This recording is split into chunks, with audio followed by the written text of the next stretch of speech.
most accurate. Now your TV5 First Alert forecast.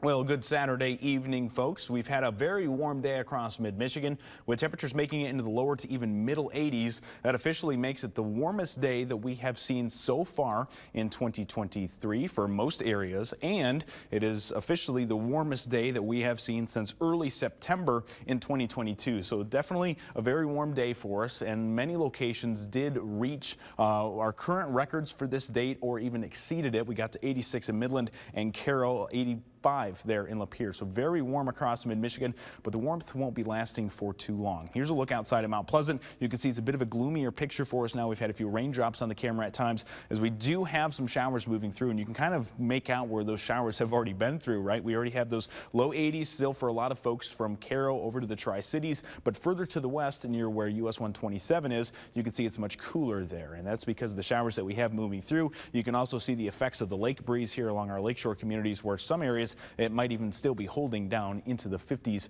and the 40s. Now, taking a zoom out here to look at our bigger picture with those temperatures, why are we getting so active? Well, there's a clear sign here with the warmth that we still have across Michigan, the Great Lakes, parts of the Midwest. Just off to the west, though, we are tracking a low pressure system. You can see the circulation right here in parts of Wisconsin and into the UP now. But just behind that, we have much cooler air in Minnesota and in the Dakotas. We're looking at temperatures during the middle of the afternoon right now, holding at 33 degrees in International Falls. As this low pressure system moves through tomorrow, we're going to start to drag down this cooler air into mid-Michigan. So we will be talking about a much cooler Monday and even Tuesday for your forecasts. Now, with that active weather, we're already seeing some of the changes in the forecast right now. Here's a look at your first alert pinpoint Doppler live from MBS just after 6:30 here. You can see that we do have some of those showers moving up and down US 127. So our far western communities, all west of I-75, as we were discussing earlier this morning.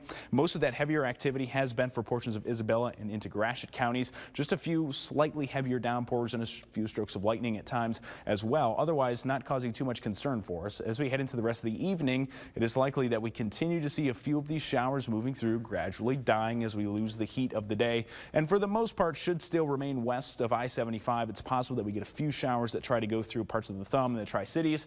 But again, I still think as we lose the heat of the day, the showers should mostly stay where they are, which is currently way back over by US 127. So shouldn't really be seeing any issues as we get to the east of I-75. As we cool down into the overnight hours, we should be waking up tomorrow finding ourselves in those upper 50s, even a few lower 60s with some clear skies. And we also have this nice southeast breeze for us. That's going to help us warm up very quickly once again tomorrow as we go into the morning hours. This is 11 a.m. You can see a lot of folks already working on those middle 70s, especially in the Thumb. Best chance for hitting the 80s for tomorrow because we don't spend too much time in that warmth. As you can see, by 11, already potentially working on a few isolated shower and storm chances.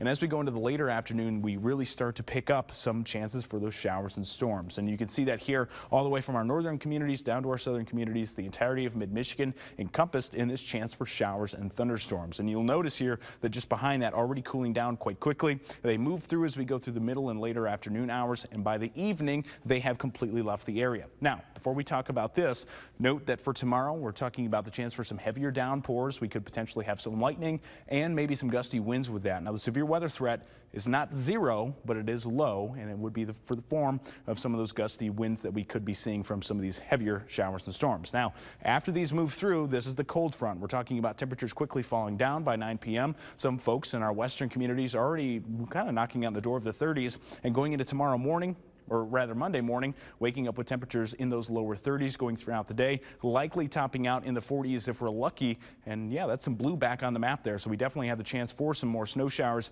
in the forecast, and that will linger into your Tuesday as well. But we are definitely warming up back into those middle to possibly upper 40s for Tuesday. And then going into the rest of the week, we're back into the 60s, but a few more chances for showers. Stay with WNEM TV5 on air, on the go, and online for more news and weather updates.